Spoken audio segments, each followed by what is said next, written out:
Kita ke informasi lain, pemirsa. Bupati Kolaka Timur Abdul Aziz ditangkap KPK terkait dugaan korupsi dana operasional rumah sakit.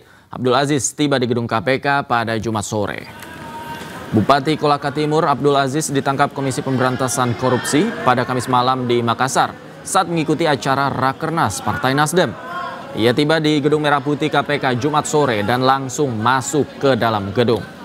Abdul Aziz tiba dikawal ketat oleh polisi dan penyidik KPK. Ia akan menjalani pemeriksaan terkait kasus dugaan korupsi dana operasional khusus pembangunan rumah sakit di Sulawesi Utara.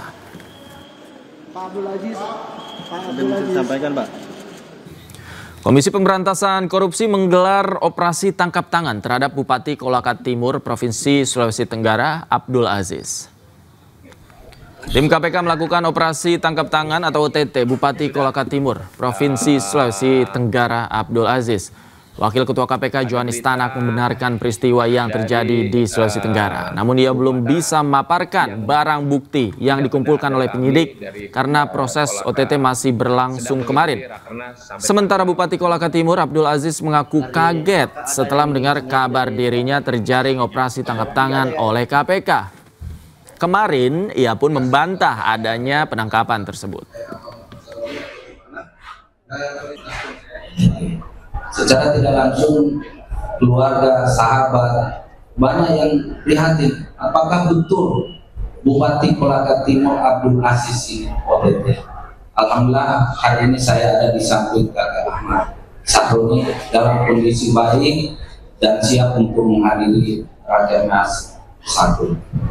Terkait dengan proses penyelidikan, mungkin saja apa yang disampaikan tadi Ahmad Sahroni, apabila ada, kami sebagai kader Nasdem siap taat dan patuh apa yang menjadi proses hukum. Tetapi terkait dengan drama atau ada framing ini yang mungkin kami secara pribadi keluarga yang tidak menerima, karena secara psikologi luar biasa terganggu. Pemirsa, 12 terlapor kasus dugaan fitnah dan pencemaran nama baik terkait tudingan ijazah palsu Jokowi mengadu ke Kompolnas Jakarta. Dengan sejumlah metode. Para terlapor kasus dugaan ijazah palsu Jokowi mendatangi Komisi Kepolisian Nasional atau Kompolnas. Mereka mengadukan laboratorium forensik Bareskrim Polri yang dinilai tidak transparan. Para terlapor ini juga meminta digelar rapat dengar pendapat dengan DPR dan mengusulkan laboratorium forensik terpisah dari struktur kepolisian agar hasilnya independen. Ella juga, dan satu lagi uji lapisan visual itu menggunakan Cummins clustering, ya maklum ya banyak. Bareskrim Polri itu laboratorium tidak punya harga diri. Suka memanipulasi, rusak, kotor, ya, karena hasilnya berdasarkan pesanan. Salah satu kasus dari sekian banyak, salah 3 kasus, kasus Pina Cirebon, kasus KM50, kasus Jessica Wongso, terutama. Kami meminta kepada Kompolnas untuk mendukung atau mendorong diadakannya RDP, rapat dengar pendapat, supaya kita bongkar ini bobroknya laboratorium forensik Bareskrim Polri. Sembari kita berikan usulan agar laboratorium forensik itu tidak dibawa di dalam struktur kepolisian. Dia harus di luar, dia harus independen, supaya hasilnya tidak diatur-atur sesuai dengan keinginan para jenderal. Sebelumnya, tim advokasi anti kriminalisasi akademisi dan aktivis melayangkan somasi kepada Presiden ke-7 Joko Widodo. Somasi terbuka dilayangkan untuk menyikapi tudingan orang besar di balik isu ijazah palsu Jokowi. Sampaikan bahwa kami dari tim advokasi anti. Melalui konferensi persnya, kuasa hukum tim pembela ulama dan aktivis menolak jika langkah hukum yang dilakukan Roy Suryo CS ditunggangi oleh tokoh besar seperti yang ditudingkan oleh Joko Widodo.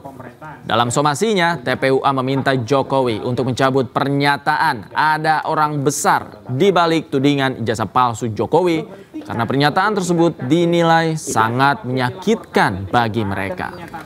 Hasil tes laboratorium forensik Bareskrim Mabes Polri menyatakan bahwa ijazah saudara merujuk dan menunjuk pribadi yang spesifik, mengedarkan fitnah dan perjuangan konstitusional klien kami dalam mengungkap kebenaran tentang ijazah palsu dengan mengatakan ada orang besar di balik perjuangan klien kami. Tuduhan dan fitnah yang saudara katakan sangat menyakitkan karena sama saja saudara telah mengatakan kepada klien kami sebagai pion politik yang dikendalikan oleh orang.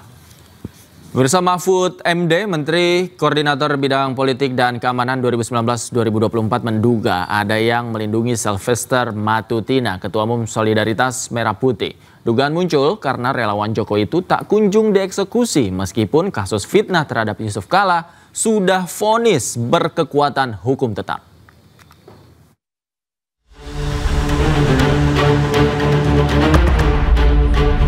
Ketua Umum Solidaritas Merah Putih, Sylvester Matutina, sudah divonis 1 tahun 6 bulan penjara atas kasus fitnah dan pencemaran nama baik Wakil Presiden ke-10 dan ke-12 Republik Indonesia, Yusuf Kalla pada 2019.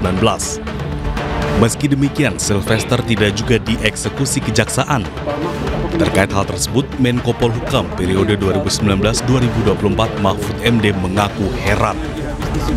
Saya menemukan data dia terpidana.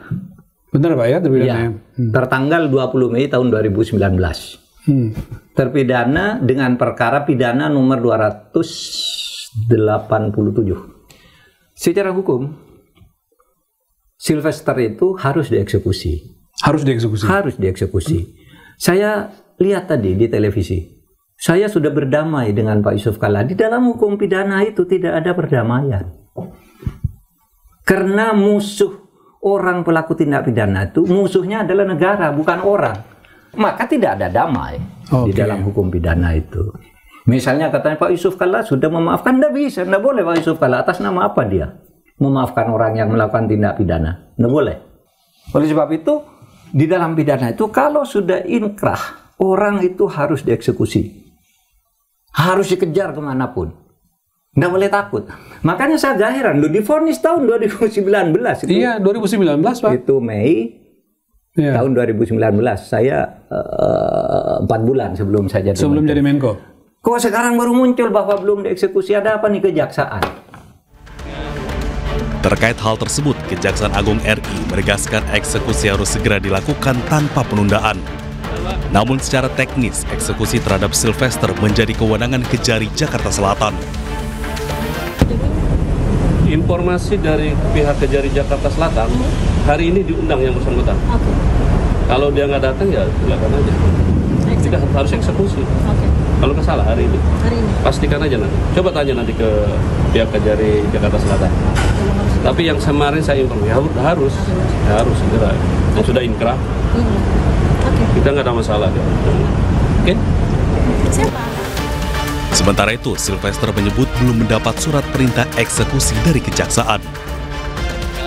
Nggak ada masalah, intinya kan saya udah menjalani proses itu. Nanti kita lihat lagi bagaimana kelanjutannya, ya.